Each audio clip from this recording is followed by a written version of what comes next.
con empresas tan grandes con problemas. O sea, si tiene problemas el campo, ¿no? ¿Qué nos queda al resto? Matías, ¿cómo estás? Nancy Pasos te saluda.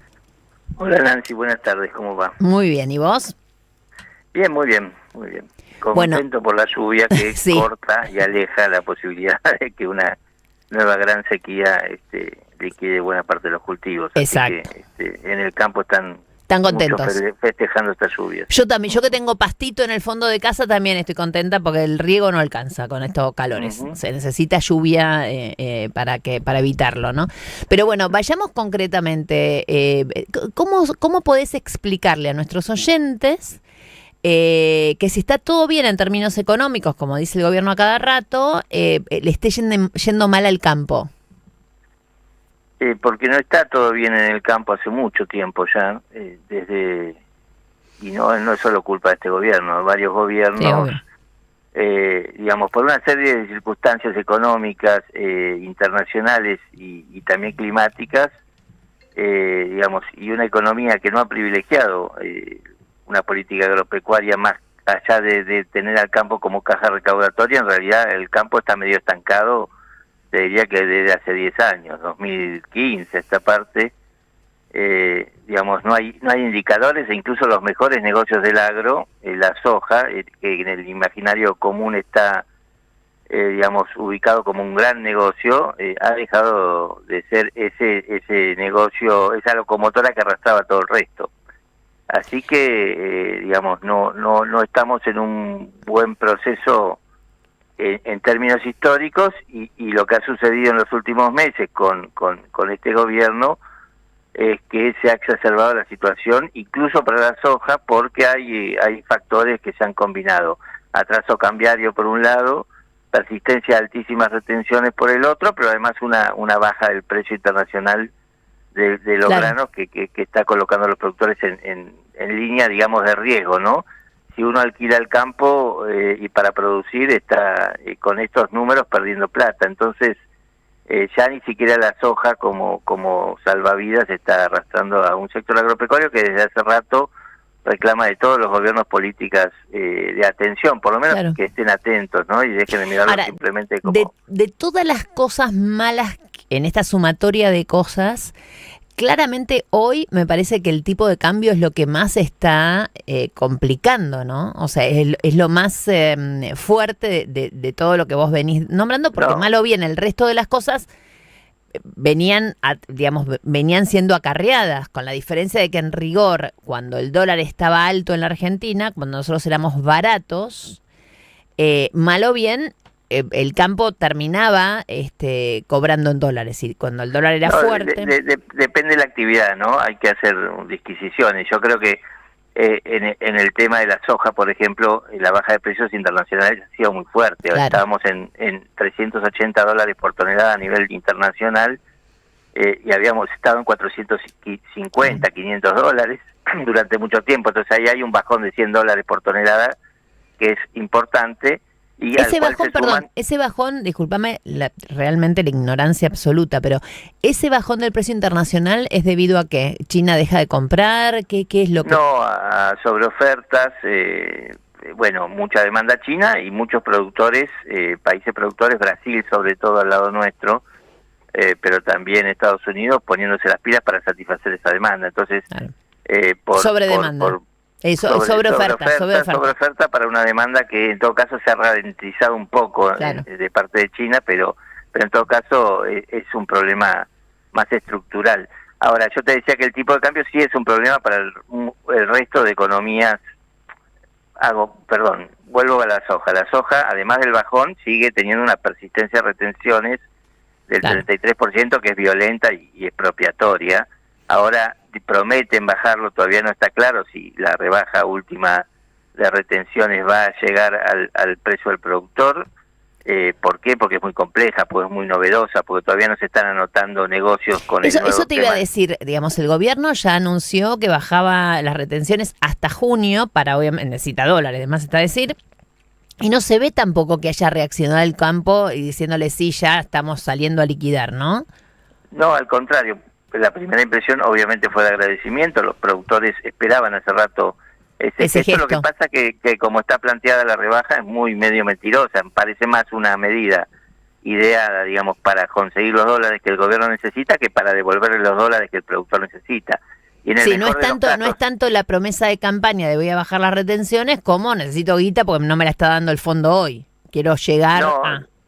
No, tiene todo el tamiz de ser una medida cambiaria, muy parecida a los dólares de soja de masa, con otro esquema, con lo cual es más difícil de implementar, pero en todo caso siempre, a ver, hasta ahora el Estado sobre una hectárea de soja se quedaba por retenciones con $450, a lo sumo bajará esa participación de a $400, bajando a 26, y si se traslada a todo el productor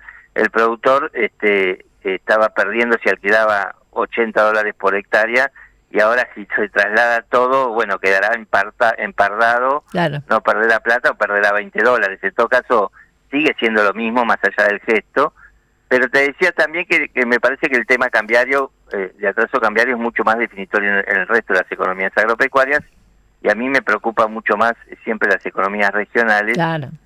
que donde las retenciones ya no tenían un gran impacto, ya no eran definitorias, de donde sí el atraso cambiario, contra la suba de costos que ha tenido en dólares la economía, está colocando en una ecuación negativa la mayor parte de las producciones. Entonces ahí me parece que el énfasis hay que ponerlo más en el atraso cambiario que está teniendo la economía. Que tiene que ver obviamente con esto que estás diciendo de la economía, obviamente regional.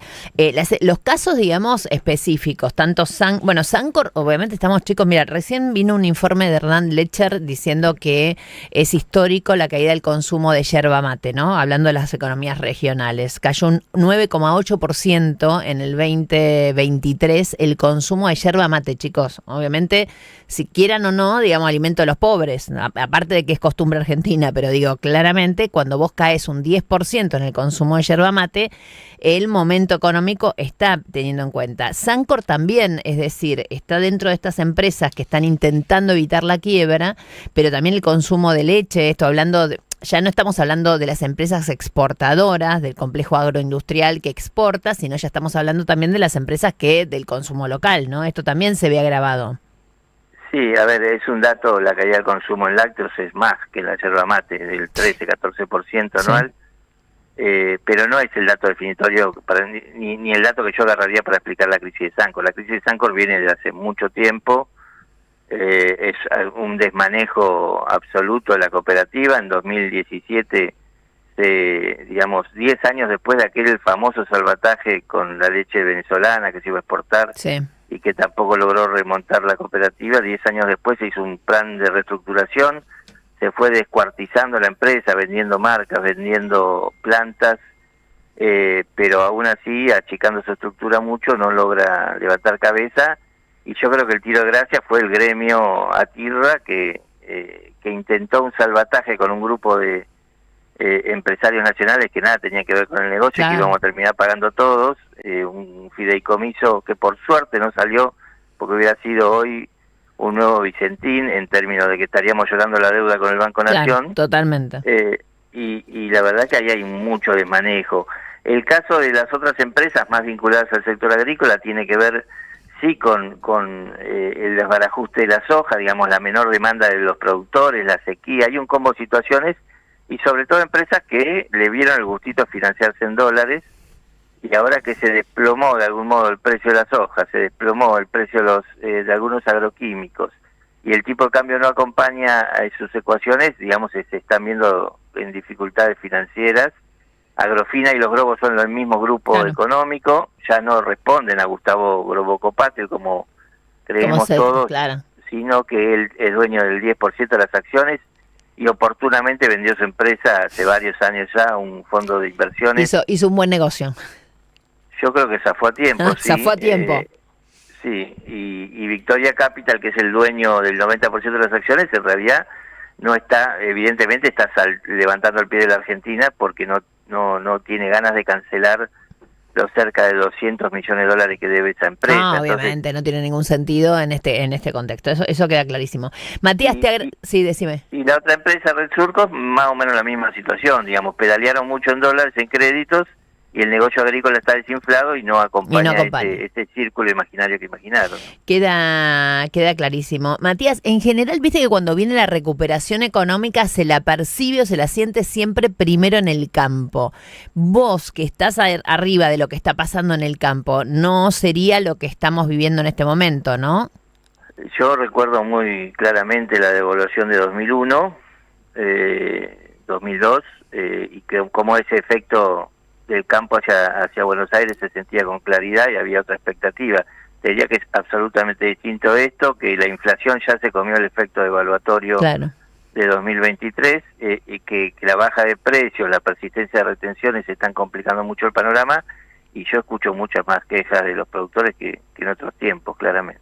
Queda clarísimo, Matías. No, aparte me dio gracia porque vos, o sea, lo dijiste por lógica, porque es lo que te recordás, pero el último año, digamos, vos notás que el campo empezó en decadencia el 2015, quieras o no, 2015 que gobernaba Cristina, y el campo fue parte, digamos, de que se echara a Cristina, para decirlo de alguna manera. Es casi insólito. Yo, con total crudeza, tengo que decir que la política no ha cambiado, agropecuaria no ha cambiado ni con el kirchnerismo, ni con Alberto, ni con Massa, ni ahora con Milei, que todos usan el campo para tapar la crisis del Estado y nadie piensa en los productores. Esto me parece que es central. Eje, digamos, el eje conductor. Queda. Y bueno, ¿y esto qué provoca? Si vos apretás sobre el mismo zapato, finalmente el zapato deja de ser productivo. Entonces hay una suerte de agotamiento del campo como...